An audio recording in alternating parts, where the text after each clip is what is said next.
What's up out there, world? I am a determined black man, John Jay, and I am determined as usual to reach one somebody, if not all of you, but at least one somebody out there listening to the sounds of my voice. Why do we fall? Excuse me. So we can learn to pick ourselves back up. More positive direction. Transportation make you happy when motivated your life and is inspired living to do something grander with their life than they were before hearing me. And I feel well as that is done, because that is my purpose. My purpose is to learn and to teach. And once I feel like someone has learned what it is that I have to teach because of what I've learned, then I feel that the mission is complete.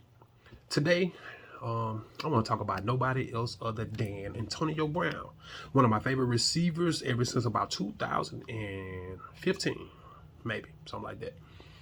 So back when he was with Pittsburgh, him and Juju Smooster, or how you say his name. When those guys were running the 1-2 punch with Big Ben, I felt like it was no other receiver in the league that had the capability and possessed the freakish athleticism and ability that Antonio Brown himself possessed. And I still feel like if let alone from all of the sideshow, if you allow this guy to be the prime guy, then this guy is nobody in the league right now that's better. Okay? Even Hopkins with the great hands. I mean, because this dude got the hands, he got the speed, he got the size, and not only that does he have the size and the work ethics, but he has a freakish ability to read defense and know defense, so he can get free. And another thing that he does that a lot of receivers fail to do is he doesn't just run single routes. You know what I'm saying? So he continues to dig in and allow his quarterback, gives his quarterback another opportunity when it seems that there is no opportunity. You know what I'm saying? So he's a great asset because he's a pressure reliever for a team. And not only that, he makes big plays. He's almost sure-handed. You can't count him out. And so he drops very little passes. And I mean, his work ethic has been known ever since he came into the league. You know what I'm saying? Even after having an Achilles injury, I think he returned like maybe 3 months prior to the time that they had anticipated, and a lot of that was due to his vigorous workouts. So that alone helped to catapult his stardomship. I mean, people are obsessed with AB. I'm one of those fans. I'm a Saints fan, true enough. I mean, in and out, diehard Saints fan. I always did have an eye for Pittsburgh and Minnesota, two teams outside of my team that I always had an eye for.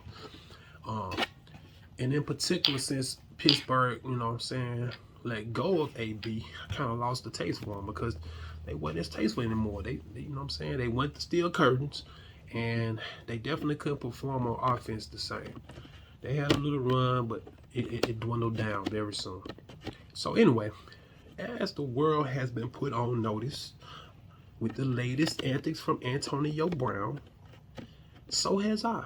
I have seen and sat back and watched silently, having very little to say about it because I don't want to be overly opinionated about something that I don't have any factual evidence about. But what I can do is speculate based off of patterns.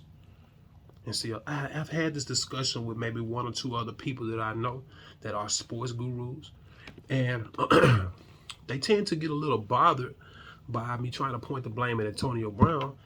And it's not that I just want to point the blame at him, but it's because of the patterns that he has presented to me over the course of at least 6 years.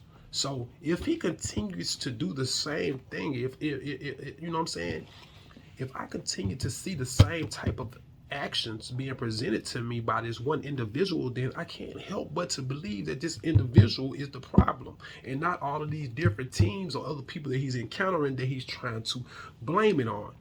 I'm sorry if I am wrong. I apologize firsthand, before and after. Well, most of the time when things present themselves as they seem, you know, like the old saying, if it walk like a duck, quack like a duck, then it must be a duck. Okay? But I have been wrong before. So, like I said, I apologize in advance if I am. However, Antonio Brown has created all of these different scenarios and different. He's put on all these different antics and going crazy. You know, he tweeted about his teammate, or his he actually uploaded a video and audio of his coach in the locker room speaking to the team. That's a no-no. You know what I'm saying? Everybody in the sports world knows that. That's basketball, football, hockey, soccer, whatever league you playing in. Even in college and high school, you know the locker room is sacred. You very seldom see cameras going to the locker room unless it's an interview at a particular locker, but they're not observing the entire locker room because it's sacred to players. That's a sanctuary for players. And to violate that, you know what I'm saying, speaks volumes about you as a person. It shows that you're selfish, you know what I'm saying, and that you only care about getting your point out or across to the world so that you can be, you could deflect whatever you're being accused or alleged, you know, whatever allegedly you done. This is to deflect, you know what I'm saying, and that is a coward's move. So in that aspect, Antonio, I cannot mess with you, you know what I'm saying, because that's fake to me. I don't like the fact that you did what you just did here recently, because you walked out on your team doing battle. To me, I look at it like we at war, and my one of my compadres just left the battlefield while we was in the midst of war. You know what I'm saying? How can I respect you? That's dishonorable to me. Now, true enough, they're saying that he's saying that it was because of an injury, a prior or an existing injury, and that it was agonizing him, and that the coaches wanted him to go back in, but he couldn't. But it is also known that he had a contract obligation, that it was getting down to the nitty gritty, and that he may or may not have been able to reach those obligations, which would force him not to be able to get somewhere upwards of $900,000, I think it is, close to $1 million, right at $1 million. And so, in his getting so close, and him feeling that he wouldn't be able to get it, some are saying that's where his frustrations came from, because they were pulling him in out the game. And I understand, when you're one of the greatest talents on your team, you feel like you need to be in there at all times, especially when you are down and you're losing. And at that time, they were losing. But to me, as a warrior, I feel like that is the time when I show up the most. That is the time when I don't give up. That is the time, even if I got to ride the pine all the way out, if that is what seemed to be best for my team, then that's what I'm going to ride with, because it's the team. You know what I'm saying? Ain't no I. You feel me? There's a me, but there's no I. All right? So, I hate to really build a narrative, because I don't really know all the odds and ends. But going based off of what I seen from the interview from Bruce Arians, as well as the interview of AB himself, Antonio Brown, AB is trying to deflect it by saying it's about the injury. Bruce Arians trying to deflect it. He's saying it's about the money. If it's about the money, this is what I'll say. And I know a lot of people don't like ifs and buts, and this is one of the problems that came up in the conversation that I had. But I can't help that, you know, if I have to use a conjunction or whatever you call it, I can't help that, because there is a but. You know what I'm saying? And there is a if. So perhaps AB is not doing this for the money. Let's say that he's doing it for the injury. Whatever be the case, if he was doing it for the money, he's doing it for the injury, whatever be the case, as a grown man that has already been accused of, well, blatantly disrespecting your team, because not only did he do what he did years ago, he had just recently come off of a suspension because of the violation about the COVID vaccination card. So, you know, in many ways, we give these players, we make excuses for these players due to the abilities that they possess. But do we think about how morally this sounds and how it comes across as a PR issue for our kids, our youth that are supposed to be looking up to these guys that may be interested in playing some of the same sports or even the same positions? You know what I'm saying? So what are you saying to them? To manipulate the system, to lie to the system is okay. If you don't, it's only bad when you get caught or you use your leverage against the team because the team got to have you. So they're going to try to make it, you know what I'm saying, okay, a federal offense, something that people are getting incarcerated for, having to pay hefty fines all across the world, and especially in America because people are looking for opportunities. People are getting these cards and duplicating them and charging $50 to $100 a card, you know, and it's becoming one of those black market businesses now. So what are you saying? It's okay? Okay, so that was proof, you know what I'm saying, that, you know, Antonio Brown basically just going to do what Antonio Brown wants to do because his talent outshadows any negligence that he has done. But it's not right because morally you're encouraging young people to do as such, and that's not being honest to themselves or their teammates. So it's not fair. It's not right. That just because you have a talent that is bigger than other talents, that he can be allowed to violate not only the team policy, but actually break federal laws and it be okay. Okay? Well, before he did this, what he did most recent, then I overlooked it because I didn't see it being as big as, you know what I'm saying? I kind of looked like the NFL, and I kind of swept it under the rug. But as I look back now, after he walked off the field and threw his temper tantrum for whatever reason, then I'm like, man, somebody really might need to just be checking into Antonio Brown's psychological state of mind. Because there's no way that this man, at the age that he is, the amount of money that he has made, and the opportunities that he has been given, even after all of this, that this guy feels that it is a need for him to derobe on the sideline no matter what. If my coach tried to force me back in the game, I would let him stand over me and holler, get back in the game, so that whenever those cameras saw that, the cameras ain't gonna lie. I can have my attorneys to subpoena those videos and get that video for the court of law. And in court, they would see Bruce Arians standing over me, telling me I better get back in that game or I'm out of here. And that was it. I'd be like, you know. So what I'm saying is sometimes we have to play the part to be the part. Don't become a clown when they're already trying to point you out and sketch you into that position as well anyway. Now you just falling for the okie doke. Now you just going for what they want you to go for. Now you look like a clown to the whole world.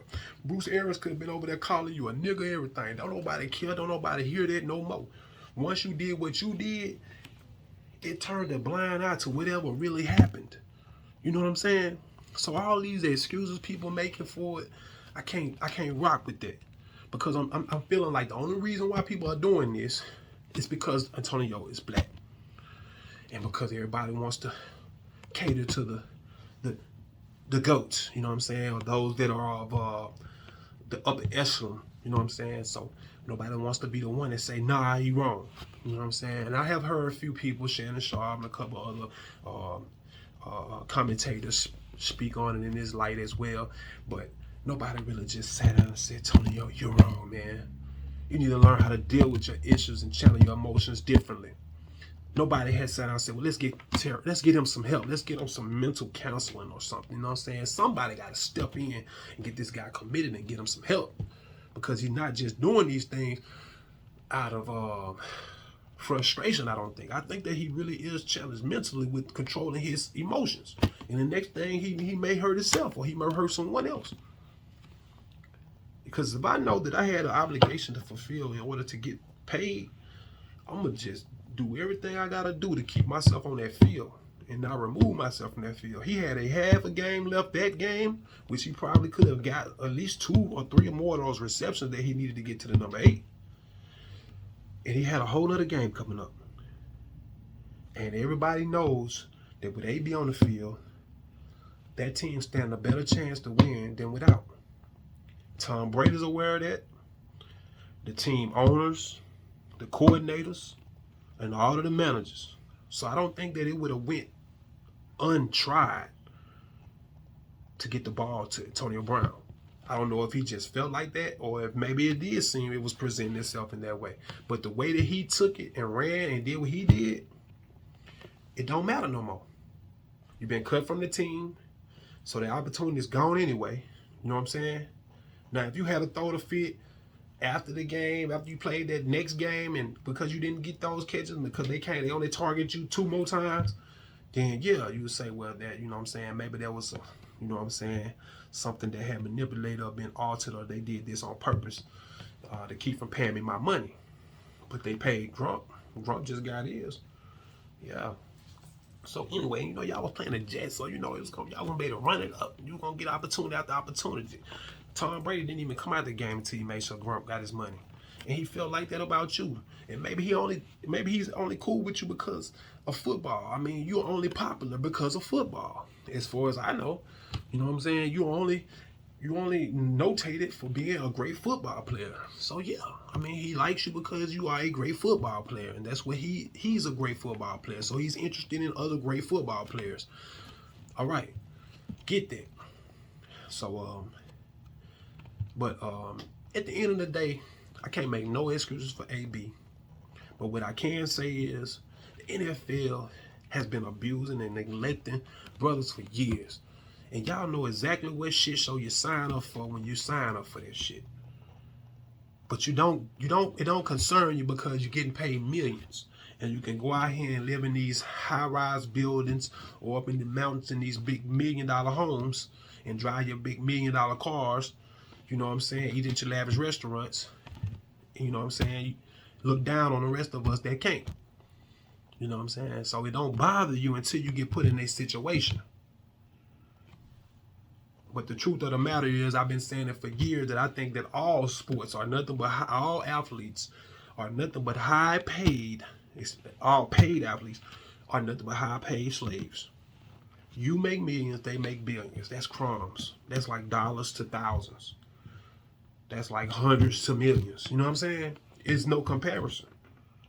100 million don't even look like nothing compared to 1 billion. 1 billion. So you know what I'm saying? It's a lot of money, but when you think about it on the other scale, it's a lot more. It's a lot more lucrative for the owners than it is for the players. The players only touch a fraction of the money. So anyway, that's first and foremost. And I know we like to use that NFL as a acronym for niggas for life, even though it's the National Football League. We like to use that National Football League as a acronym for niggas for life. Okay? And that's just what the hell they are. You know what I'm saying? They want you. That's exactly what they want you to be anyway. And a nigga doesn't have to be denoted to any particular race or gender. It's a way of life. But the reason why that word was used as a form of mental, it was used in a derogative manner in order to cause us mental anguish and to bring us down, to degrade us, to make us feel like we were beneath, you know what I'm saying, to make us more of a second-class citizen more than a first class. It didn't want to give us that notion that we can be great or that we were equal or that we had the same opportunities as others. So sometimes we need to step back and think about the stuff that we put on our chains or the stuff that we think in our brains. We need to stop thinking so simple-minded, you know what I'm saying, and allowing these people to push their agendas through things that we don't even really understand. You know what I'm saying? A lot of stuff that we have been embedded into us, it comes from symbolism and things that we don't even realize that we are subconsciously intaking into our spirits, our souls, our minds, our hearts. You know what I'm saying? And that changes the way that we act and it changes the way we think. So we got to be more conscientious of the things that we actually speak into existence for ourselves. And another thing, we need to stop being clowns. Do you know that if you go back and research history, and you go back and research slavery, and if you actually look at it, it make a lot of sense. Owners used to have these parties, and these big parties, they would all come together, the slave owners, masters as they would call them. They would come together, and they would have these big city, what they call town fairs and things like that there, and they would use slaves to entertain them for the sideshows and things of that nature. They may have some black man hanging over the mouth of an alligator. Where in some cases they have blacks that would emulate their masters, and they would do a dance that their master would normally do. You know what I'm saying? It was funny. It flattered the owners, the masters. It flattered them to see this nigga, you know what I'm saying, emulating him. And so basically you were a clown, you know what I'm saying? Basically you were a clown. And so ever since then we've been taught to entertain, you know what I'm saying? That entertainment was greater than education, you know what I'm saying? So they distracted us with entertainment, and you still see it going on today. We'd rather be entertained than to be educated. And when I say educated, I don't even necessarily mean to go get degreed up or nothing like that. I mean educated. You could be self-educated. Educated just means picking up a pamphlet and reading and getting some more knowledge about something that you didn't have previously. You know what I'm saying? Educated just means to become knowledgeable about any particular subject, any particular matter, as long as it's something that really matters. So anyway, the reason why I'm saying all of this is because you cannot expect anything more or less from something than what it actually presents itself to be. You have signed up to become a pawn on a chessboard. You're not the king, the queen, the castle, the bishop, none of that. You are a pawn. That's the role they expect you to play, and when you step outside of that role, they're gonna make sure that they paint you as the bad guy. So, you see what happened to Kaepernick, same thing. All right. Only difference is Kaepernick didn't blatantly disrespect himself or nothing like that. You know what I'm saying? On the flip side, Antonio did. Antonio has exposed his teammates. Antonio has exposed his coach. Antonio has violated federal laws as well as team laws and league laws. And now he has put on a show and went out and took off his clothes and thrown them into the stands, not giving a damn about the fans, not giving a damn about young men, black men that's out here following in his footsteps. You know what I'm saying? What are you saying to them? To act an ass to get what you want, and if you don't get what you want, you just keep acting an ass? No, that's not how it goes. We got to be more professional. We got to remember, Antonio Brown is a professional, whether he's playing a game or not. He's a professional. He gets paid like a professional. He signed a professional contract. So he should be acting and conducting himself as a professional. When I was playing ball in school, our coaches on game day, we wore shirts and ties. You know why? Because that was getting us shaped and groomed to become professionals. So you go through this starting from junior high and high school. So you ain't telling me that Antonio Brown ain't already being shaped and groomed in that manner. It's just that he's choosing to act out how he want to act out. Because we pamper these athletes, especially when they prodigy kids like Antonio Brown. People been knowing Antonio Brown was going to be a league child ever since he was probably 12 because of his freakish abilities. So in doing so, people would not tell him no, he can't have this or he shouldn't do that. People going to tell you, yeah, they're going to be enablers because nobody wants to get left off whenever you go to sign and cutting them checks and throwing that money at everybody. And they feel like if they tell you no, then you're going to be less likely to cater to them. Well, I'm just here to say, let's not show the world how foolish we can be in order to gain their attention or their respect. Let's show them how smart we can be. Let's make rational decisions. Let's not be quick to get angry, or quick to anger. Let's be more thoughtful and let's think twice before we go out here and do something that can cause us to either lose our freedom or our lives or our livelihood. And let's not be so quick to blame whenever we do decide to make a decision to do whatever we do and it doesn't pan out the way we wanted to pan out. Let's not be so quick to blame it on somebody else. Let's be responsible for our own actions. That's for every black man, every black woman, every black child out there that's listening to the sounds of my voice. Let's stand up for what we believe in, and let's be responsible for Why our do we actions. fall? So we can learn to pick ourselves back up. And I hope that y'all continue to be safe. Transportation make you Stay happy humble. when your life a living hell. Sirens jump behind us I am praying the we don't Turtle go to Man, Jay. jail.